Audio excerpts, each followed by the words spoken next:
नमस्कार, मैं हूं सुशील तिवारी। आप देख रहे हैं एक सहारा न्यूज। दोस्तों, अनुराग यादव मामले को लेकर के एक बार फिर से आज तारीख पड़ी थी 15 जनवरी। जैसा कि आप सभी लोग जानते हैं कि 15 जनवरी की डेट लगी थी क्योंकि पिछली बार प्रस्ताव आ गया था तो उस पर तारीख पड़ गई थी। तो आज उस तारीख पे फिर से सुनवाई होनी थी।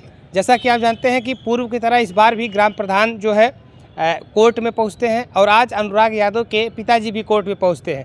और ये उम्मीद होती है कि क्योंकि ऐसा उसमें पिछले बार वकील द्वारा बताया गया था कि फाइनल बहस होनी है, तो एक फाइनल बहस की जो उम्मीद थी उस उम्मीद को लेकर के लोग एक बार फिर से पहुंचे थे कि फाइनल आज बहस होगी और उसके बाद आदेश में चली जाएगी। उसके बाद क्या होगा, जो आप लोगों की लगातार एक मांग है कि लालता यादव के मकान पर बुलडोज़र चलने का, तो लालता यादव के मकान पर हो सकता है कि बुलडोज़र चलने का जो आदेश है वो हो जाए। तो एक बार फिर से 15 जनवरी के दिन वो तारीख जो आज की तारीख है लोग पहुंचते हैं, लेकिन फिर से एक बार होता क्या है कि तारीख लग जाती है। लेकिन इस बार जो अपडेट निकल करके आया है वो एक बड़ा अपडेट ये है कि इस बार जो तारीख तो लगती है, लेकिन इस तारीख पर एक टीम जो है गाँव में फिर से जाने की बात कही जा रही। वो टीम आज ही जाएगी, यानी कि लालता का जो मकान है, लालता का जो पुराना मकान है, लालता का जो नया मकान है और लालता की और भी ज़मीनें हैं जो सरकारी तौर पर ज़मीनें हैं और लालता ने उस ज़मीनों को कब्जा कर रखा है। तो उस ज़मीनों पर पैमाइश होनी है, क्या कुछ होना है, क्योंकि आज उस खबर पर भी हम बने रहेंगे कि टीम अगर गांव में जाएगी तो निश्चित तौर पे लालता के द्वारा जो ज़मीनें कब्जा की गई हैं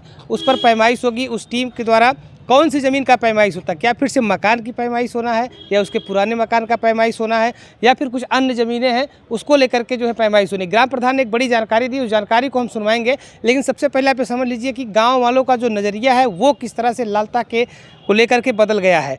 जैसा कि गांव वाले बताते हैं कि अगर लालता इस गांव में घुसता है तो उसे घुसने नहीं दिया जाएगा। ये जानकारी जो है ग्राम प्रधान वीरेंद्र यादव के द्वारा दी गई है और वीरेंद्र यादव ने क्या कुछ कहा वो बयान भी हम आपको सुनवाएंगे। लेकिन गांव वालों का जो नज़रिया है लालता को लेकर के वो बिल्कुल सख्त है। लालता के रिश्तेदार जो है वो जो लालता के द्वारा लगाई गई फसल थी उसको कटवाने के लिए जब लोग आए थे तो लालता के रिश्तेदारों को ग्रामीणों ने दौड़ा लिया था, फसल को नहीं काटने दिया था। उसकी भी तस्वीर हम आपको दिखाएंगे।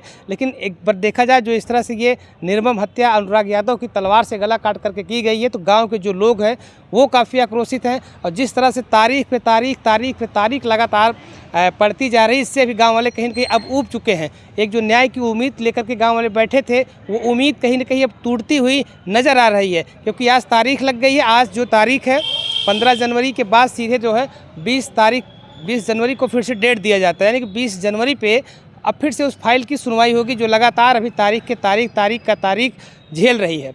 तो क्या कुछ उस पर फैसला होगा, लेकिन आज जो टीम पहुंचने वाली है गांव में वो बड़ी जानकारी है। और गांव वालों को जो नज़रिया है वो आपको देखना चाहिए कि गांव वाले कितना एक्टिव है इस अपराधी को लेकर के। का कहना है कि ऐसे अपराधी जो है हमारे गांव में नहीं होने चाहिए, जो 18 परिवार के ऊपर मुकदमा करके रखा है। और एक परिवार जो उस गाँव का नाम रोशन करता, कबीरुद्दीन गाँव का नाम रोशन करता, देश का नाम रोशन करता, उस खिलाड़ी की किस तरह से ये अपराधी जो है गला काट करके हत्या कर दी जाती है। तो क्या कुछ बड़ा अपडेट है, जो सबसे बड़ी अपडेट इस खबर में यही है कि आज तारीख लग गई। लेकिन उससे भी बड़ी जानकारी ये है कि आज गांव में एक बार फिर से लेखपाल और कानूनगो की टीम जाएगी और फिर से पैमाइश करेगी। किस ज़मीन की पैमाइश करेगी, या घर का करेगी या ज़मीन करेगी, आप हमारे साथ बने रहिएगा, इसको हम दिखाएंगे। लेकिन इसके पहले ग्राम प्रधान जो बड़े खुलासे किए हैं आज के बयान में, क्योंकि आज की तारीख पे आए थे, क्या वो कुछ कहते हैं आप भी सुनिए। देखिए भैया, हम 10 बजे यहाँ आ गए थे तो पवन भेजे देख के आए थे तो दूसरे लिस्ट पे पहले नंबर पे था। फिर लगभग 11:15 बजे प्रस्ताव के कारण जो है 20 तारीख को डेट दे दिए हैं, 20 जनवरी 20 तारीख का डेट जी। क्या कुछ होना है, क्या आगे क्या कुछ प्रक्रिया अभी बाकी है? अब देखिए, हम तो लोग सोचे थे कि आज कुछ होगा, क्योंकि कानूनगो से हम आए तो बात किए, फ़ोन किए उन्हें तो कह रहे थे हम मीटिंग में हैं और तहसीलदार साहब नहीं बैठेंगे क्या।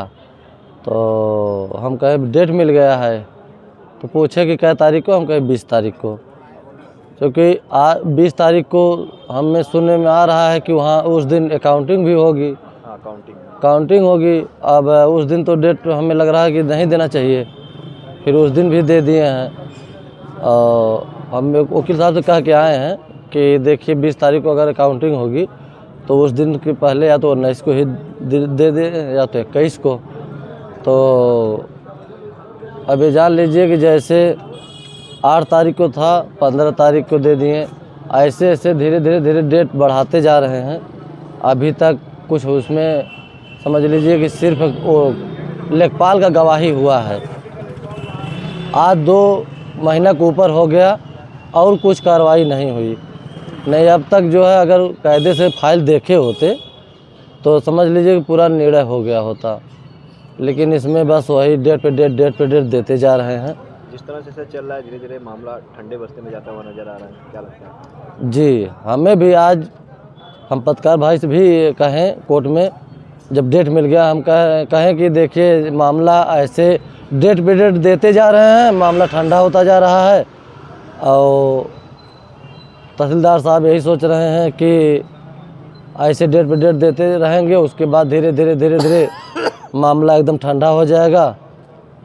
लेकिन अभी उन्हें समझ में नहीं आ रहा है, हम लोग ठंडा होने वाले नहीं हैं। हम लोग जब तक न्याय नहीं मिल जाएगी तब तक हम लोग आते जाते रहेंगे और इस पर पैरवी में एकदम कायदे से लगेंगे। हम लोग वकील साहब से भी बात किए हैं मानने के बाद, तो वकील साहब कहें कि देखिए 20 तारीख को डेट मिल गया है, लेकिन उस दिन काउंटिंग की डेट पड़ा है। अब उन्हें तो एक दिन पहले बात देना चाहिए। तो हम तो ये चाह रहे हैं कि तहसीलदार साहब से निवेदन करेंगे कि अगर कोई डेट आगे पड़ रहा है या तो 20 को, तो 20 तारीख को कायदे से फाइल देख के उसका निर्णय कर दें। क्या कुछ जिस तरह से लालता ने और सरकारी ज़मीनों पर कब्जा कर रखा है, तो उसको लेकर प्रशासन क्या कुछ अलर्ट है, क्या कुछ उस पर कोई जांच वगैरह हो रही है कि नहीं हो रही है, उसमें क्या? देखिए, हम लेखपाल साहब को परसों फ़ोन किए थे, कहें कि देखिए वो एक स्कूल का ज़मीन है, वहाँ पे जनता जनार्दन के नाम से लगभग 8 बिस्सा ज़मीन है, वो भी वो जोता है। तो लेखपाल के हम फ़ोन किए, हम कहें भैया ये ज़मीन जो है सरकारी ज़मीन है, स्कूल की ज़मीन है, आप जो है इसको आके नाप दीजिए और इसको हम जो है पावा मरवा दें, सुरक्षित ज़मीन हो जाए। अगर कोई शासन से अथवा आदेश या विद्यालय बनवाने के आएगा हमारे अथवा में, तो हम वहाँ पे अगर बनवा सके। चूँकि आया था बीच में, तो हमारे ब्लॉक में पूछे भी थे अधिकारी लोग, कहें कि स्कूल की जगह कहीं है, तो हम कहें उनसे कि हाँ भैया है स्कूल की ज़मीन। तो वही लेखपाल को फ़ोन किए थे, आज भी फ़ोन किए थे, तो कहें कि 3 बजे हम आएंगे। हम कहे आइए, वो सरकारी ज़मीन है, उसमें वो धान गेहूँ और ऐसे फसल करता था लालता ने।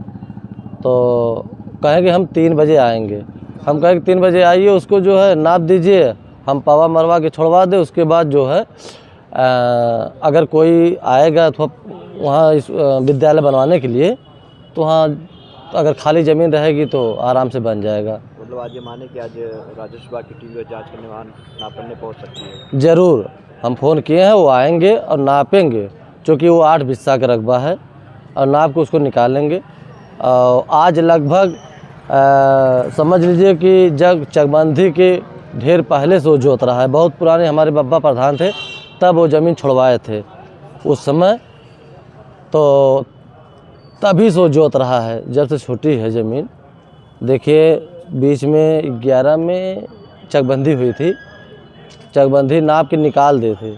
अगल बगल के मोहल्ले को सबकी ज़मीन है, नाम की ज़मीन है, लेकिन वो जो है ज़बरदस्ती सरकारी ज़मीन में कोई हाथ नहीं लगाया, लेकिन वो जोत लिया उस समय, तब से जोतते चले आ रहा है।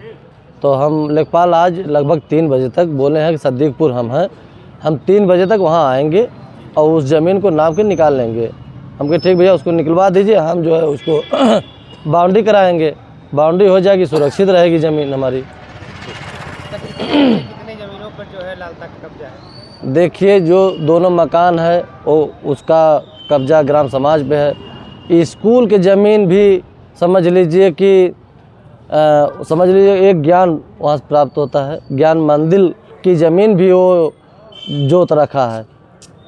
फसल इसमें धान लगाया है, धान काट भी नहीं पाया, चूँकि उसके रिश्तेदार लोग आए थे, काटने के चक्कर में थे, लेकिन उस समय हमारे गांव वाले उन लोगों को दौड़ा लिए कि काटना नहीं, वो हत्यारा है, उसको यहाँ बसने नहीं देंगे हम लोग। तो वो सब उनके रिश्तेदार भी यहाँ से चले गए और वो सरकारी ज़मीन है, स्कूल की ज़मीन है, वो भी जोत के रखा है। आज तक कोई निकलवा नहीं पाया, लेकिन हम लेखपाल से बात करके उस ज़मीन को, जो सरकारी ज़मीन है, स्कूल की ज़मीन है, उसको निकलवा के उसको बाउंड्री हम कराएंगे। सर, लालता को लेकर के गांव वालों का कैसा व्यवहार है, क्या? देखिए, उसका व्यवहार हमारे गांव नहीं पूरे क्षेत्र की बात कर रहे हैं। अगर व्यवहार की बात कर रहे हैं तो समझ लीजिए कि वो बहुत सबसे अलग किस्म का था, क्योंकि वो किसी के घर न द्वार किसी से बात नहीं करता था, न किसी के यहाँ बैठता था। सिर्फ उसको लालच थी तो ग्राम समाज सरकारी ज़मीन की, बस उससे उसका लगाव था, आदमी से और इंसान से लगाव उसका नहीं था। गांव वाले जब से ये घटना से हत्या किया है तब से गांव वालों का जो नज़रिया है लालता के प्रति कैसा है? देखिए, उसको यही सब गांव कहते हैं। हर घर हम जाते हैं, हर घर वाले या तो माताएं, बहनें, बुजुर्ग और जितने हमारे भाई हैं सब लोग यही कहते हैं कि हमारे गांव में वो रहने लायक नहीं है।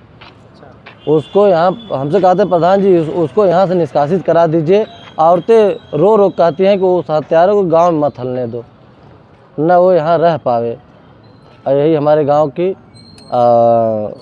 हर व्यक्ति का यही सोच है कि वो हमारे गांव में न आवे। आप क्या सोचते हैं? हम यही सोचते हैं, पहले से शुरू से हम चिल्ला रहे हैं कि वो हमारे गांव से निष्कासित हो जाए, उसका इनकाउंटर हो जाए और या तो आजीवन सज़ा हो जाए, वो जेल से न आ पावे यहाँ पे। हमारी यही सोच है।